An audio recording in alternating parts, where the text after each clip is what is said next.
make the best content on the topic on the internet. And that has to go specific to your unique position and your point of view. And you can't have a best practice. You can't be copying other people in order to do that. Welcome to the Magnificent Marketing Podcast, where we interview the top marketing experts in the world to keep you up to date on all the changes and best practices to help you grow your business and stay on the cutting edge. Welcome to the show. Hello, everyone. I'm here with Jenny Dietrich, and Jenny is the founder and CEO of Arment Dietrich, a Chicago-based integrated marketing communications firm. She's the lead blogger at the PR and marketing blog Spin Sucks, is co-author of Marketing in the Round, and is co-host of Inside PR, a weekly podcast about communications in social media. And today we are going to review and discuss the top content marketing predictions of 2018, collected from our friend Joe Pulizzi, Marketing Institute. Jenny, how are you doing today? I am well. How are you? I'm doing excellent. Very excited to talk to you today. Always fun talking to you. Probably we'll have some laughs, some disagreements. What? We don't disagree probably more on disagreements anything. than laughs. Yeah, we do. I need not bring up the murder thing. So I don't understand you, but I love you on everything else besides your opinion on the police system. But that's a topic for. Have you watched Evil Genius? No. No, watch Evil Genius and then we'll talk. What's that? All right, we'll see. This crazy woman who heisted a bank. It's crazy. You have to watch it. It's only 4 episodes. Oh. And then we'll talk. All right. Mm. All right. We'll do a podcast on that one day. Okay. All right. So let's see how many of these experts we think are smart and how many not so smart. No, I'm joking. But these are just predictions we gathered up. Joe put together this fantastic 60 plus predictions. We picked out 10 to 15 here that Jenny and I thought were intriguing. So we're gonna talk about them and see what we think. So let's start off with Jay Acunzo. Love Jay. I think he's one of the better speakers around. So awesome. And I actually did a podcast with him, and his prediction is kind of what we talked about. What is this? Oh, smart. Okay. Not smart. All I right. think Jay should go in the not smart column. I think. He's a nice enough guy. He'll laugh it off. So maybe he's so. Nice, but Yeah, he's nice. He's so what nice. he says? No, hey, keep that list. So what he says is. What Jay says is, I'll just read what he says and then we'll go from there. Brands, companies, content marketing. We all use these terms to describe one thing: people. There is no invisible forces, no faceless entity. It's all just you doing what you do. And so here's his prediction. It's about you. In 2018, you will finally trust your intuition. And let me read it's a longer thing that he wrote, but let me just skip to the end here. He says, I believe that in the era of expert has never been a better time to think for yourself, but don't listen to me, trust your intuition. So where he's going with that from my podcast with him is that you sometimes get into the doldrums of following best practices, right? And you get into, we're changing. We were so guilty of that. We get into our streams and like, hey, this worked over here. Let's just blah, blah, blah, blah, and you just kind of get into this thing. And it's like almost becomes cookie cutter in something that is the opposite of what should be cookie cutting. Right. So love for you to talk about this with, do you agree with Jay? Do you not agree? Do you see people doing this? I agree with Jay. And I really love that his whole thing is about why best practices are terrible because, and the example I've seen him use several times, which I love, is he can say, oh, the best time to tweet is 2:00 on Thursday, and that's a best practice. So then everybody goes out and tweets at 2:00 on Thursday, and no, it's no longer a best practice. And I think that's a really good description of why best practices stink.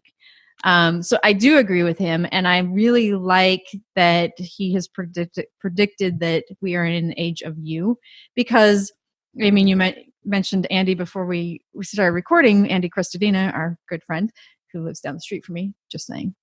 So I get to see him all the time. But one of the things he says is make the best content on the topic on the internet.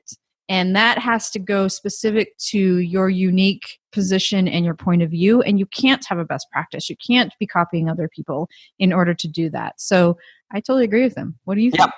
No, we made this big shift. And even my wife, like a year or so ago, I remember her saying, Dave, just go back to your roots, your creative roots, like think through. So moving forward, what this has kind of led to is we've really pushed back to the clients on the content production. Now, what we do is we help sculpt out the Sure. plans. We Yeah. help show them what's being searched online, but we say that's 50%. That's only 50%. Right. The other 50% is what's happening in your role. What makes you unique? What can you talk about? Do you have anybody on staff who's going to be fantastic on camera and talk about something that's really, they're really passionate about and really have a lot of knowledge about? And if none of those things exist, if there's nothing in your company that is special, if there's nobody out there that can really relay your message, and you don't have to be like, different, like you don't have to be the only person doing PR, like Right. But Jeannie has created all these things, marketing in the round, spin socks, all these cool things, right? So, but and then y'all add your flair and your personality. And if none of those things exist in your company, well, there's a problem. More power to you, I guess. And it's not your strategy. It's it's the meat and the coals that you're putting into the steam engine, so to speak. So Right. what Jay is really, what he's talking about is think about what can you bring, or what can somebody in your company bring, and be creative, step outside of the box. Of course, he's not saying do away with, simple automations that from a lead gen and stuff like that. He's not saying any of that. He's just saying, think about what makes you special, trust your gut. Of course, use some analytics and stuff, of course, but do not rely on it. So, and not only that, but look internally at the conversations that are happening. And in some cases that's in Slack, some cases it's over email, but look at the maybe it's in the break room. Look at the conversations that people are having internally, and that's going to lead your content as well. Mm-hmm. Absolutely. So you can move Jay to the smart one. All right, Jay, you're getting moved over. I have proof you got moved. All right. Next up, we got Scott Brinker from HubSpot. Scott says conversational interfaces, chatbots on websites and in Facebook Messenger, as well as voice interfaces such as Alexa, are going to experience explosive growth in 2018. Delivering the right content to people in the right way through these interfaces is the next frontier of content marketing. Do you see this happening? I do not. I don't think it's explosive. I do think it's coming. I agree. But I think it's slower than we anticipated, probably. It's exactly how I see it, which is great because it's been on my to-do list to really figure everything out. Right.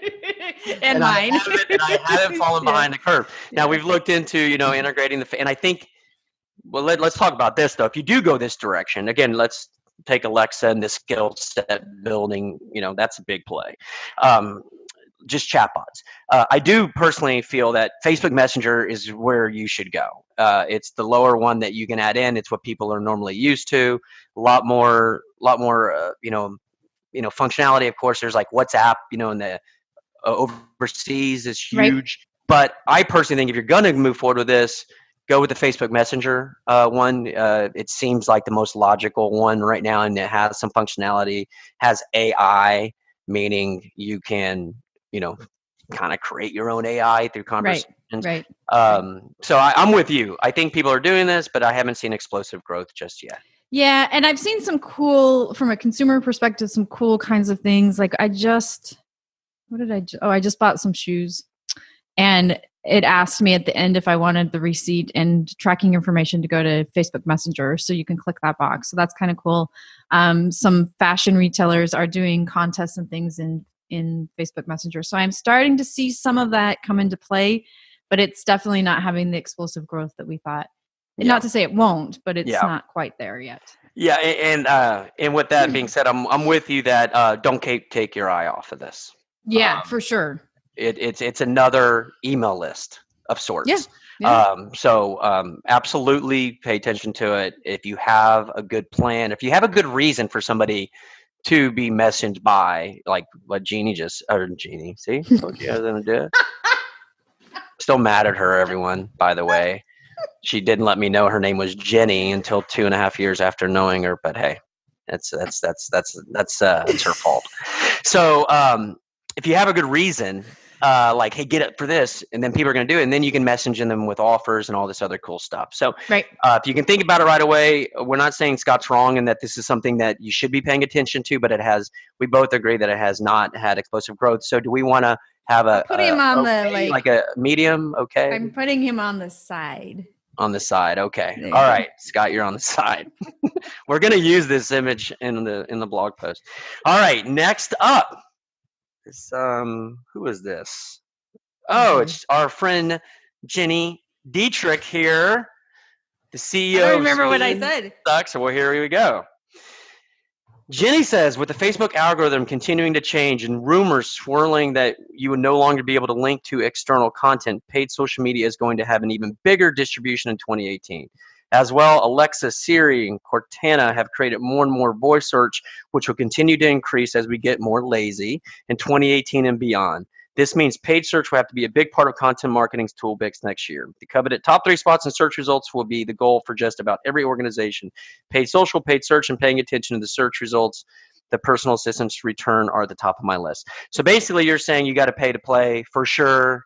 Like, don't even think about not, pretty much just get over it. You have to pay to play. Yeah. Is that what you're saying in a nutshell? I think on Facebook, we've seen that, especially this year, where your organic reach and engagement has declined even further. When they made that big algorithm shift, was it February-ish, maybe February or March?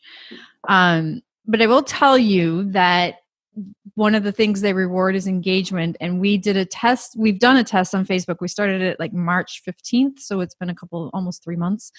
I've tested putting our content in as notes. It does okay. You know, we reach 200 or 300 people on our list. I've tested putting it in as an image and writing the update, but not linking to it, but then putting the link in the comments. And that just...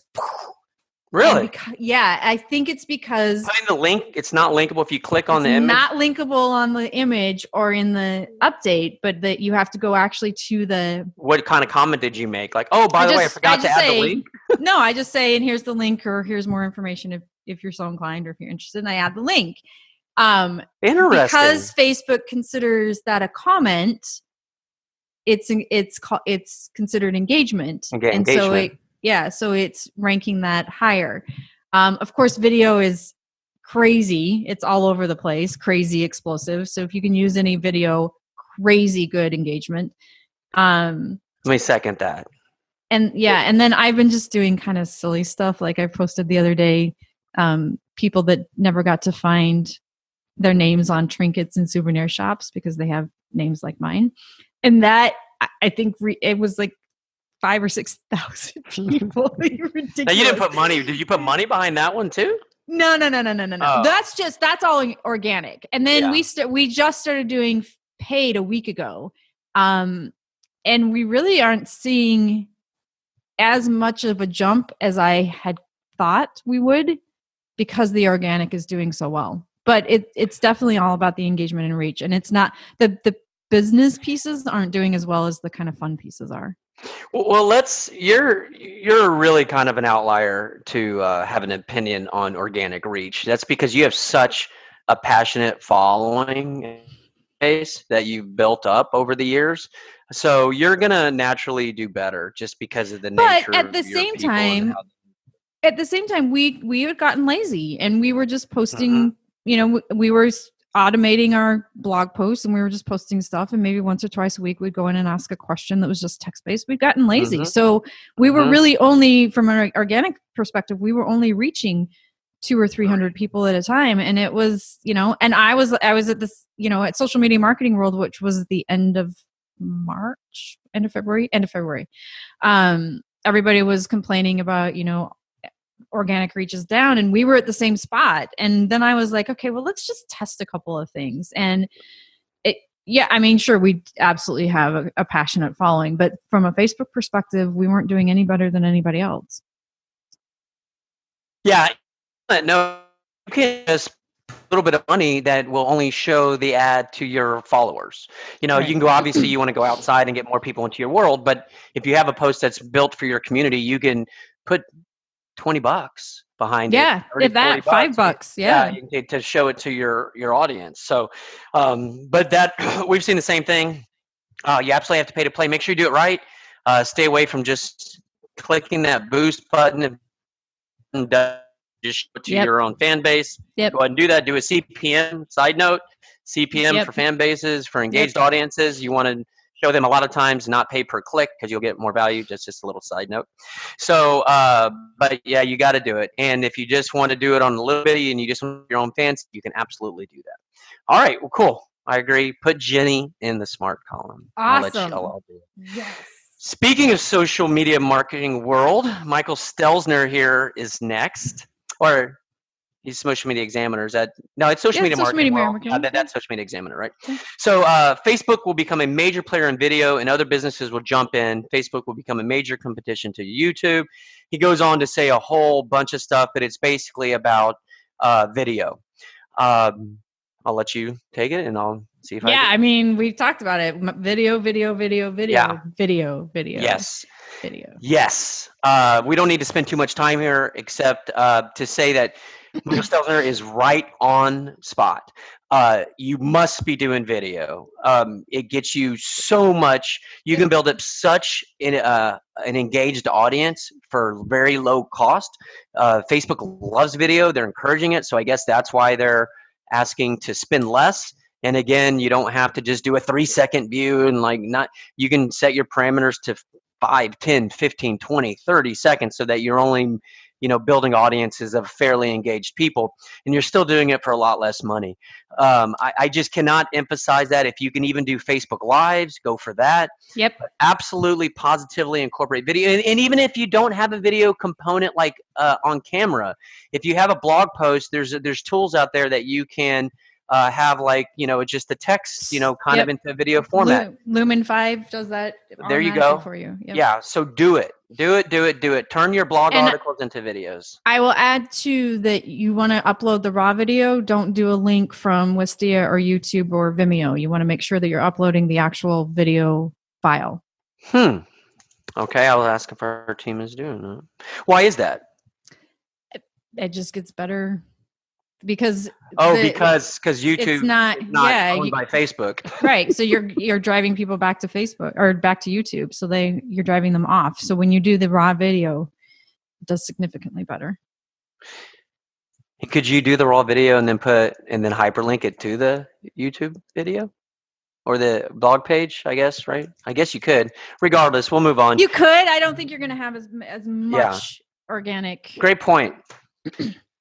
Great point. Especially if it's in your blog page, right? If it's embedded into your blog and you have it directing there, you might as well do it the right way. Good, right. Great point. Thank you. Yep. All right, let's move on to our friend Andrew. Stelzner's in the smart. Andrew Davis.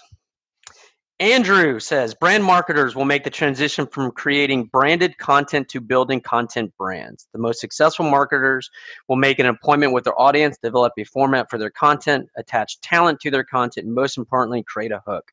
Those who create a simple twist on a familiar theme designed to ensnare or entrap a buying audience will be the big winners in 2018. Content builds relationships, relationships build trust, trust drives revenue.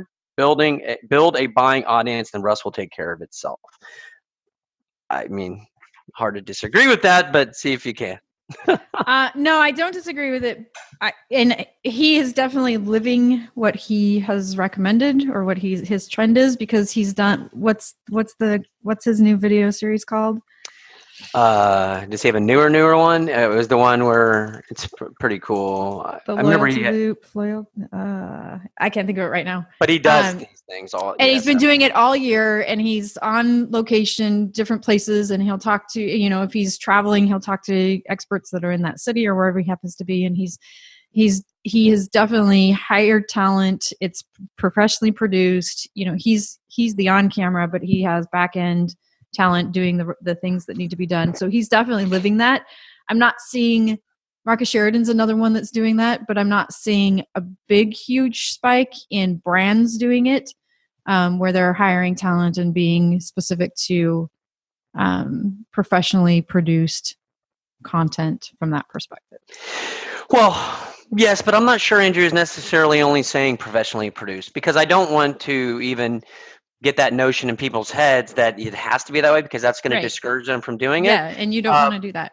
No, but I think the biggest takeaway, and actually an hour conversation I just had in and around this was with a company, and I was like, we're asking for the sale too quick.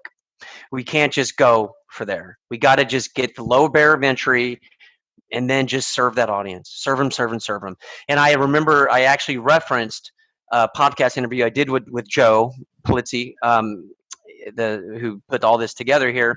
And I was reminded of something that he said. And if I'm not mistaken, I think they have like 6 or 7 things that you can sign up for, from e-newsletters to their magazine subscription. You know, in between that, there's potentially, I don't know what all his indicators were. Maybe you like the Facebook page, maybe you sign up for the e-newsletter, magazine, podcast, whatever, all their stuff, right?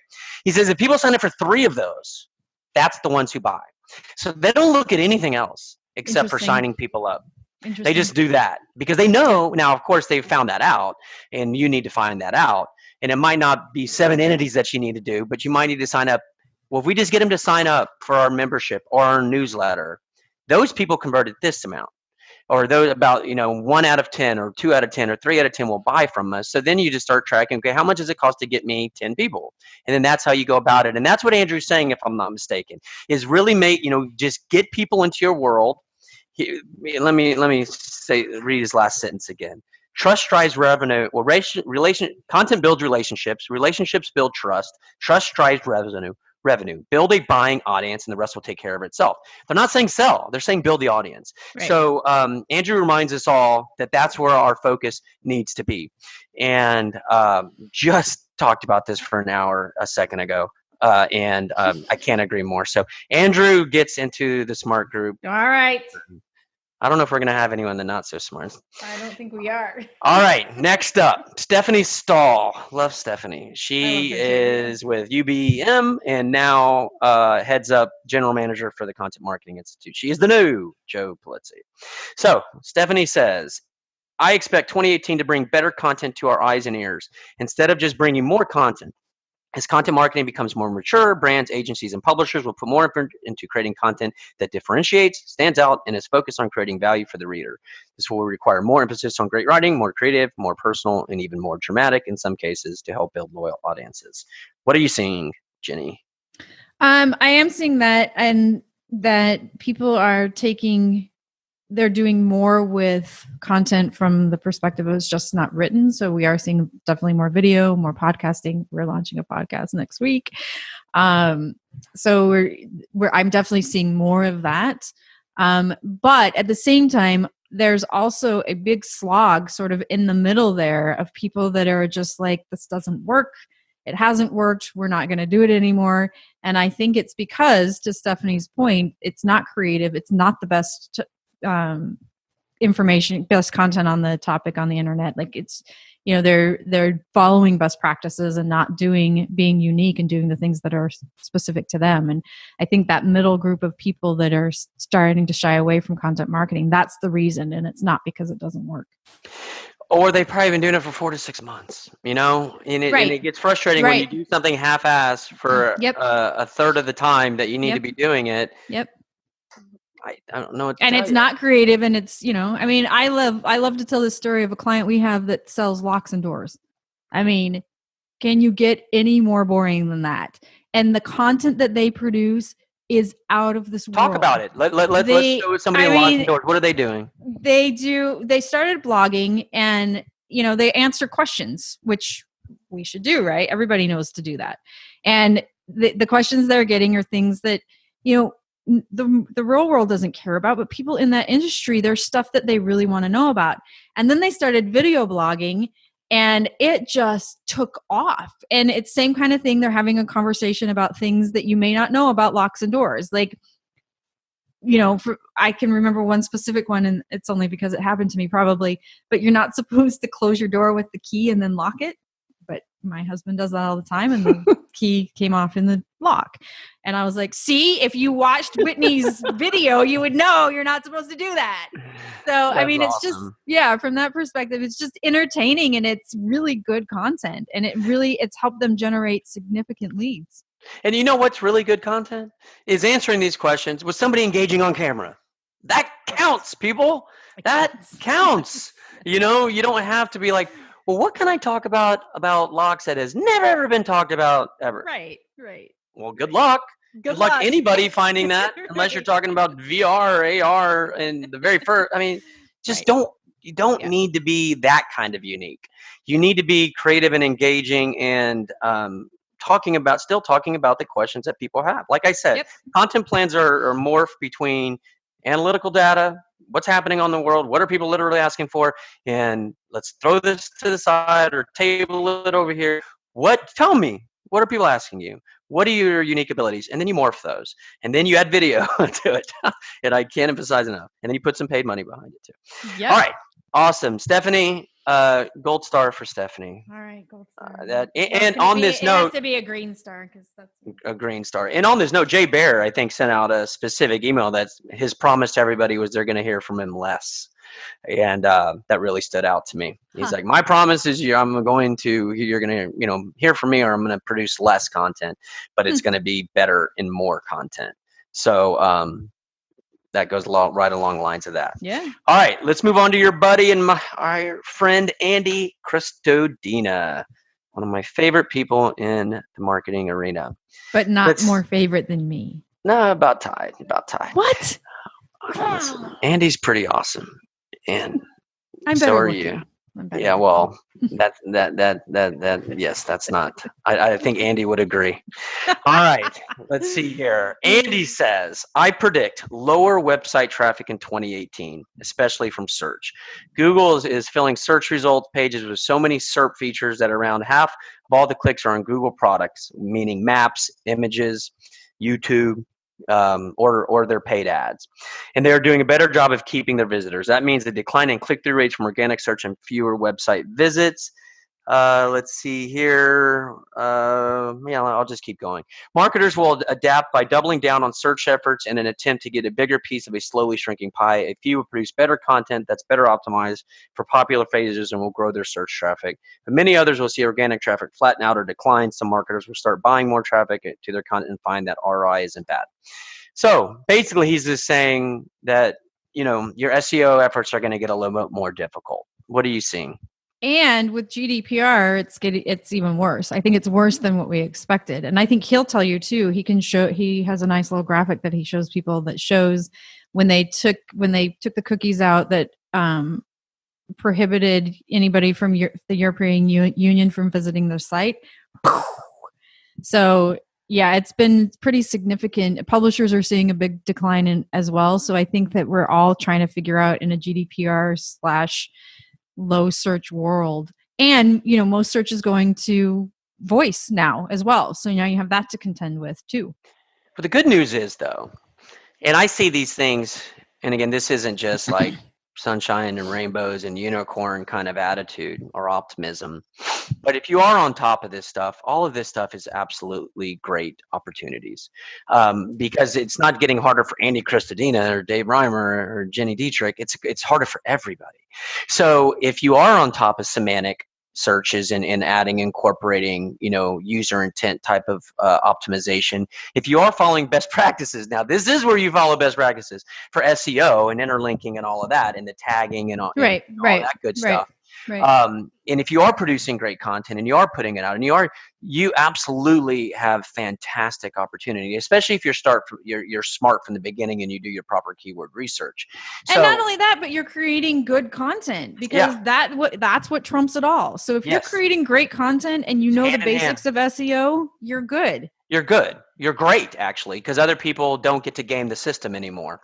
Right. So even though Andy is saying this, which I agree with because it is happening, I still feel there's massive opportunity and a focus needs to continue to be on SEO, especially if you're into content marketing, because they really go hand in hand. You can't have SEO without content anymore. You just can't, unless you have big scholarship play and something like that, and links and something great, but that's still kind of content. It is.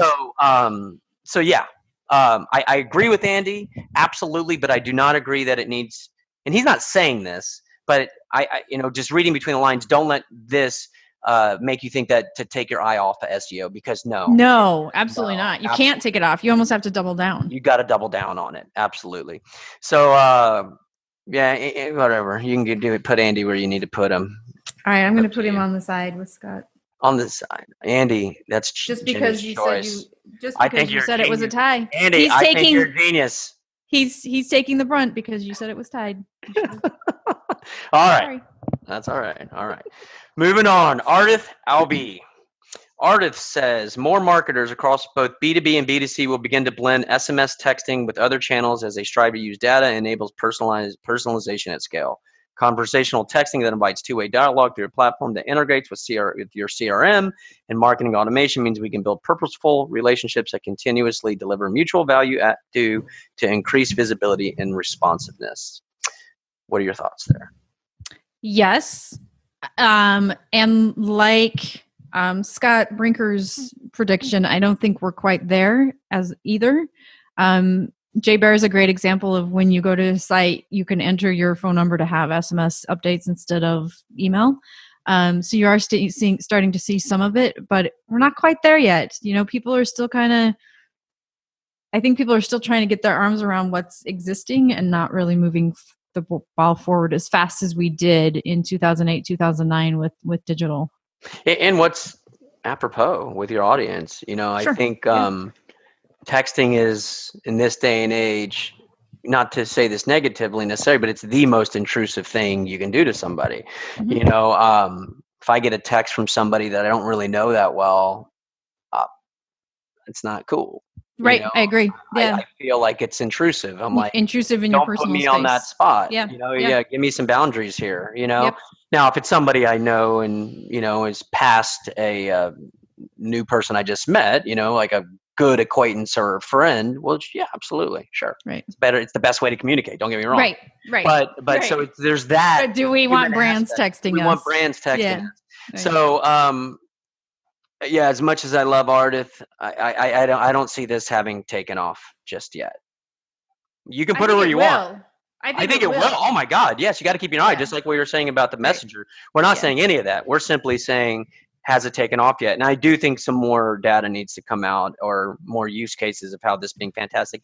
But more than anything, any of these things, if you give people a reason for wanting to sign up, and it's a good reason, hey, be a trailblazer. Be first to the game. Absolutely. Put it on your website. I'm sure Jay's is doing testing right now. Yeah. But if it takes off, well then, geez, can you imagine when he has a big podcast or a big event and he texts everybody what that's going to be worth, and he texts people a buying thing once or twice a year?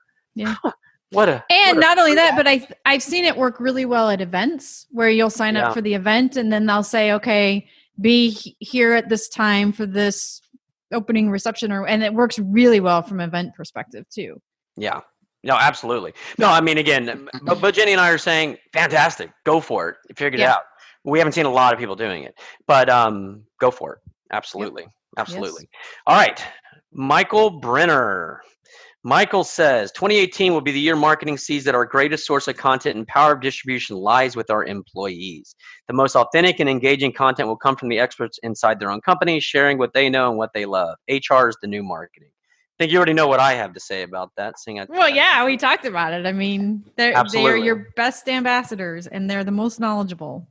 I mean, we don't need to spend a lot of time on this. Let me just say, absolutely, positively, 100 billion%. Yes, find the talent in your organization. I will say, do not force anybody into something that's uncomfortable for them. Right. You will not get good content. If you have somebody who is absolutely shy on camera, don't put them on camera. Right. If somebody is absolutely, can't ask the right questions and engage, don't have them on a podcast. They're probably good writers, and vice versa. If somebody is just a great communicator with a verbal way, don't force them into writing something. You're going to spend more time editing and rewriting than you would have done it. Have somebody ghostwrite, have somebody interview them, have them do a video and have an editor listen to it and scribe it out. Yep. So just put people in a position of comfort, in success, in knowledge, and have them speak on something that they're knowledgeable about. And you're going to have fantastic content. So Amen. Michael Brenner, gold star, put him at the top. Put him at Gold the top. star at the top. That needs to be thought through by everybody who has an organization and a business, is get your people. That will save you a lot of cost on content production too, everybody. Yeah. All right. Joe Lazauskas. How do you say his name? He's from I have no idea. Contently. You know Joe, right? Super awesome guy. They call him Laser. Joe Laser. We'll go with Laser. Super awesome guy. He's an awesome speaker as well. From Contently. All right. Content marketing will cease to be thought of as a top of funnel audience building activity as marketers realize that content is the golden thread that connects every experience in the customer journey. As a result, brands will start leveraging talented content teams to tell great stories that influence customers at all funnel stages. They'll realize that great stories aren't just important to articles and videos, but also for case studies and sales decks. As a result, content marketing will start to be held accountable to true business results, not just vanity metrics. What say you, Jenny? I feel like that's already happening. I will, to Joe's point, it is happening, but I do think people do get caught up in the heavy content, which they should in the awareness stage, but they're not necessarily like, they'll have a testimonial. And I do feel like testimonials, at least from all the conversations that we're having and seeing, are tell a story in that testimonial. Make it a piece of content, a more richer piece of content. Don't just say, hey, no, have them tell a story. And that turns into content because now you're sharing an experience and you're doing it at a consideration stage. So, do you think that's a trend, or that's been happening for a couple of years now? Yeah, you're right. It has been happening, but I think that there's been a stronger focus on producing richer content down the funnel, personally. Yeah. I mean, yes, you have case studies, I guess. No, yeah, yeah, it's not a trend. It's not a trend. I don't think it's a trend. I think it's been happening for a couple of years. I think that it's a good point. But I mean, go back to the middle slog of people that we talked about. They probably are not. Yeah. But the content marketers that are getting it right have been doing this for years. Yeah. So think of every stage. You got your awareness. Well, to break it easy, it's awareness, buying. Awareness, consideration, and buying, right? And you're going to be heavy on the awareness stage, but on the consideration stage, you sometimes feel limited to testimonials, case studies, stuff like that. You can get a little bit more deeper, as Joe puts out there. Right. So all the way through, and then obviously serving your audience on an ongoing basis as well. So yes, not a trend, but a fantastic point to make sure that you're doing. You're doing all the way yeah. through, rich content all the way through. All right, let's move on to Will Davis. Will says, many have already started, but in 2018, we will reach the tipping point for interactive content. Content shock means marketers have to think differently to cut through the noise. The winners will leverage interactive platforms, the Snap apps, the Ions, the Uber Flips, and others of the world to engage products and get their interactions and build valuable data. Yep. Yes, and yes. Yeah, that's been happening again. I will say some easy ones on that are going to be quizzes and polls. Yep. Right. And I assume that, you get a lot of data out of those. You give people something fun to do. If you're going to do a quiz, make sure you think of the outcome first and then go do the questions, not vice versa. Right. That's a big, for real though. Yeah. I mean, you start coming out, okay, now what do we want to get out of this? I don't know. So go get your 1, 2, 3, 4, whatever you're going to say the answers or the results are, then back into and do 7 questions. 7 questions. 7 questions. Yes. I had a podcast with somebody about quizzes and they did this bunch of research and blah, blah, blah. 7 questions. Cool. Or maybe 6 if you want, but 7. All right. So Will, we're with you. Interactive content, just like video. Fantastic. Make sure you use them. All right. Our friend Michelle Lynn from the Content Marketing Institute. In 2018, I predict more brands will use original research in their content marketing efforts. Not to get too meta. I know you love that word, although you can't I don't think define it, but we conducted research with SmartBrief earlier this year and learned that 74% of B2B buyers consider original research from brands to be influential in the purchasing process. Let's see. Yet our annual B2B research reveals that only 30% of marketers are using original research in their efforts. Okay. So I don't know necessarily what we're discussing here, but the importance of it, or if it's happening more. I can't say that I can speak to that it's happening more. I can speak to the point that I always ask if it exists, because you talk about SEO gold. Right. This Right. is SEO gold. Yeah. You can actually be a resource for something. Yeah. Not everybody can. Yep. But if you can, it's a huge play. But are you seeing it happen more? I don't necessarily think it's happening more. It'll be interesting to see what the Content Marketing Institute's B2B study shows from this year. Mm-hmm. Andy did one on Andy Bloggers, does right? he does his Blogger one every year. I think this might be the 5th year he'll do it. But he's been doing it, yeah. Yeah, he's been ahead of the game. Yeah, I think anybody who's doing it has been doing it. Yeah. I will say, I always ask. This isn't something that like, yeah, let's do this. No, I mean, you gotta have something. Like you obviously could potentially put together some original research. Yeah. Have you done anything? We have not. Okay, but you could, somebody like you have an engaged audience and stuff. Yeah. Or if you're a recovery center or something like that, you could probably get some data together. Just think about it, what it is. What could you possibly do? And if you do have the opportunity to gather, and what are we saying, like 500 or is it 300? I think it's 300 responses. If you get up to 500 responses, you're golden. I think that's even as low as 300, it could be considered, statistically relevant. I know 500 is, but I think somebody corrected me and said, well, you can actually go to 300 or something like that. So you don't need like 5,000. You literally need 500 to get within a plus minus 3 or 5% on stats, statistical relevance. So just for not to be too overwhelming. I thought it had to be 1,000, so that's good. No, I'm pretty sure about the 500 number. But it might be even lower. But anyways. All right. Marcus Sheridan from Sales Lion. More and more companies will not only hire in-house videographers, but they also start training their employees, subject matter experts, to be stronger performers and communicators on camera. I don't see that as a trend yet, but I hope it comes true. I mean, that just goes back to what Michael Brunner said, right? Like, use your employees. Use them. Yeah. So I don't know if you should put Marcus. I think you should still put him in the smart part here, because he has been doing his damnedest to alert people of this and to train them. He has tried so hard. Yes, he has. Wake up, people, as Marcus would say, and to do this. So even though it's not necessarily, it probably is happening, because from what he's saying, it's probably happening because he's hearing directly. Right. And I don't know about in-house videographers. I don't even know if you need that. Now, for big companies and brands, it'll be worth a position. But this kind of quality right here, we're just in front of our cameras. Yep. This is perfectly, amazingly perfect. And your cell phone, just make sure it's good audio. You have a good earbuds or whatever, or thing that a boom, little whatever. Perfectly fine. It's perfectly fine. It depends on what comes out of your mouth. Make sure people can hear you, and you're good. So, and Marcus will tell you the exact same thing. Did a podcast with him, and he emphasized that you need to get good audio. You need to have good presence, and that's the beginning and end of it. Videos need to be as long as they need to be. So, and you don't necessarily need professionally shot, of course. If you're a big company and you can do it, go for it. Right. All right. Mitch Joel, the culprit behind the Jeannie debate. Mitch says, I believe 2018 will be a year where brands publish more and more content natively on platforms.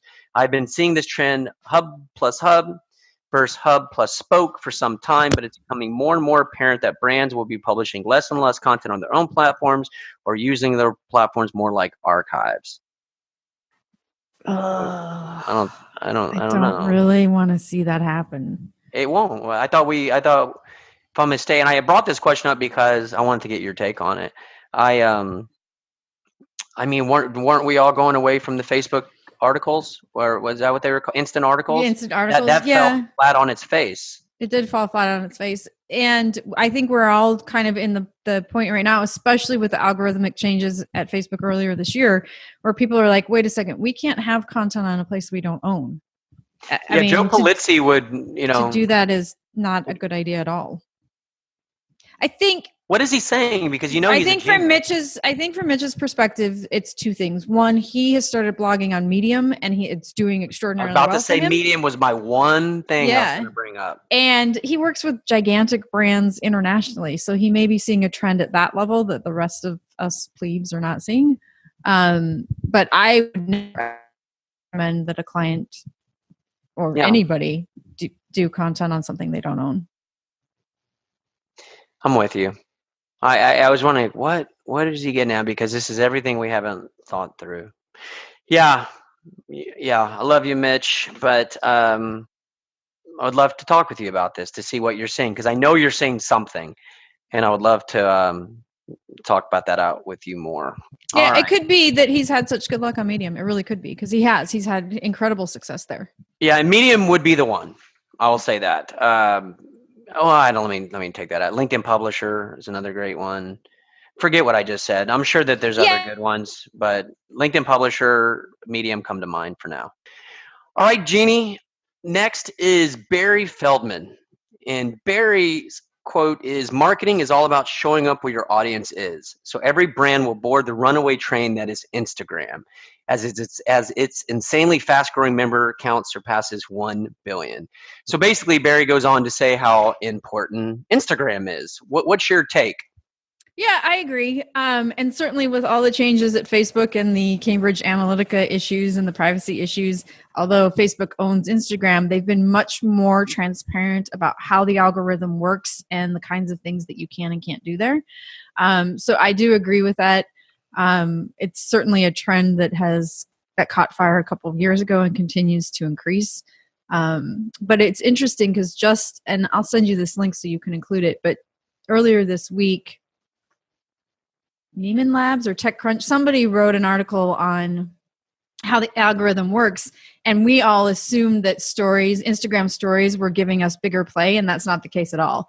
So it's interesting to see the transparency that they're creating inside the organization that they're then communicating externally. So I think that'll continue to increase for sure. Yeah. Overall, big picture, big fans of Instagram over here. Ever since Facebook took it over, I don't know if it coincided with that. They took it over because it was exploding. But love it. You have all the same targeting capabilities. Yep. It's all under one ad account manager. Yep. And not just for the ease of use on the execution side, but just the results. Massive fans of Facebook and Instagram, B2B, B2C.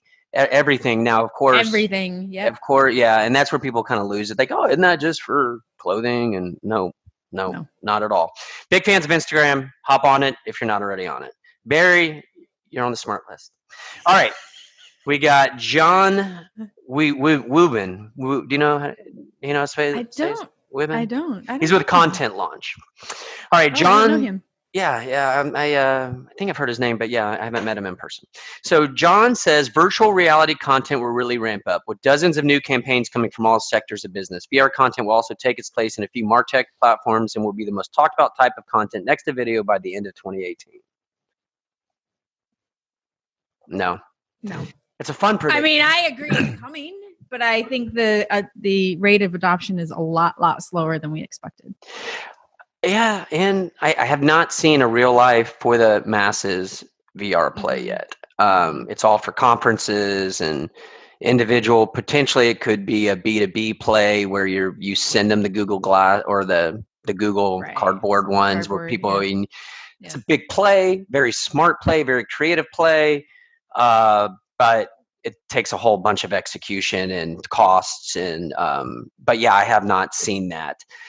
So John, while I appreciate, your prediction is just a prediction, but yeah, I haven't seen VR take off just yet. So we're all kind of in a wait and see approach there. But I think so Mitch too. Joel says nothing happens or something, and then everything happens all at once. So stuff is happening. So all of a sudden it'll be exploded, and we'll all feel like we're way behind. So it is something to keep our eye on. All right, couple last predictions here. One is from Sarah Mitchell. Sarah says in 2018, brand marketers will get serious about podcasting. After years of trying to cajole subject matter experts to write, marketers will discover that getting them to speak on a podcast is much easier and provides a rich vein of authoritative voices for their brand. And guess what? Everyone has fun doing it. What do you say? Well, here we are. Here we are. And SpinSucks is launching a podcast, so I agree with that. But I will tell you that what the real catalyst for us, because I'm not a podcast listener, so it was a tough one for me to get my arms around. I was at Content Marketing World last year, and I met the director of marketing at Libsyn, which is the podcast service. And he told me that less than 1% of podcast hosts are women. And I was like, what? All right, we got to change that. Yeah. Yeah, you're fantastic. Are you doing a video podcast like this? No, we're going to do audio. Well, you can do audio anyways. I highly suggest you do a video one. We do video stuff, but we're not going to, this specific thing is going to be, the SpinSucks podcast is going to be audio only. Well, yeah. Just say this is still going to be like our audio podcast, but now we're going to have Instagram. We're going to be catering to Instagram and Facebook with little snippets on the video. So just a thought, like, as we're setting up 3 podcasts for 3 other companies right now. So if I'm all about this, and it's really for 2 reasons. One, it's, with the technology and everything, we're going to make this just a podcast, but now we're going to have all these video snippets to use to push out to the podcast. So, and you're obviously fantastic on camera and your personality, and it's one thing to get it through a podcast, but like to see and everything, just a thought, because you can do both. Sure. So yeah, we're huge on podcasts. I do see podcasts as continuing to grow because it is fun. It is engaging. You can have 2-way conversations, really dig into stuff. It's not like a webinar where you're just speaking to, you're speaking with. So I see it as, I know it's not like a brand new thing, but I see it as a fantastic way for companies to produce rich content and like a cornerstone or tentpole. Yeah. So yes, I'm all about it. All right, Sarah. Love your prediction. All right, Matt Hines. We're going to close with Matt Hines. Love this guy. Love watching him speak. Love talking with him. He cracks me up. He's awesome. Matt says, as enthusiasm for and adoption of content marketing expands across industries and organizations, we still aren't tracking whether it's really working.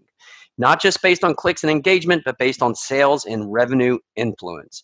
Getting to a level of precision on this won't be easy, but I still don't hear enough people asking the question. Our own research recently showed that the vast majority of marketers aren't measuring the revenue impact or influence of their content. We have to bridge that gap better moving forward. What do you say? Amen. Unfortunately, I agree that not many people are doing it, and the percentage of those that are and doing it well is low. It's not an easy thing to do, and I think people just get into their grind and, haven't added it to their daily habit of things to do. But yeah, it has to go there. It has to. Otherwise, this stuff won't exist. Yeah. And actually, I think there's even a new term that's come out around this called performance marketing. Right. And I think that all that means is what Matt just said. We need to measure our efforts. I will say internally here, we were what you just said for a period of time. We just got in our rhythm of doing stuff. Yeah. But now, through what's the right thing to do / what's being requested of us or demanded from us is to show ROI. And I will say it gets a little easier each step you take. It does. We aren't all the way there. The first couple steps are horribly intimidating. And I will just say this. First step needs to be get your tracking set up everywhere. Yes. Before you start doing anything else, like when we do something, it's an ordeal.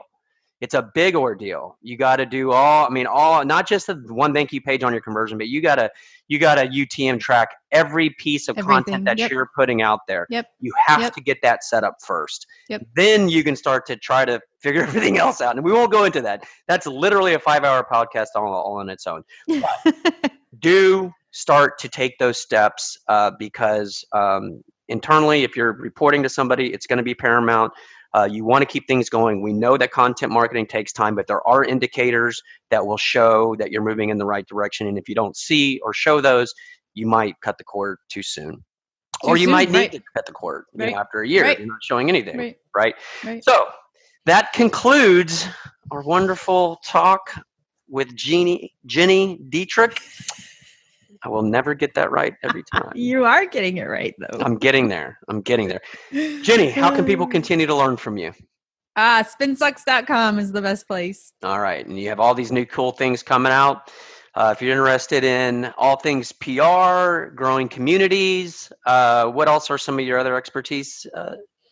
Is that yes, those things. Those things are big though. Mm, Awesome. All right, Jenny, until next time, and always enjoy chatting with you. It's always a pleasure. All right. Bye-bye. Bye. Thank you for listening to the latest podcast. Feel free to go to magnificent.com/blog to see the show notes for this interview, as well as those from many other of the world's top marketing experts. Have a great day.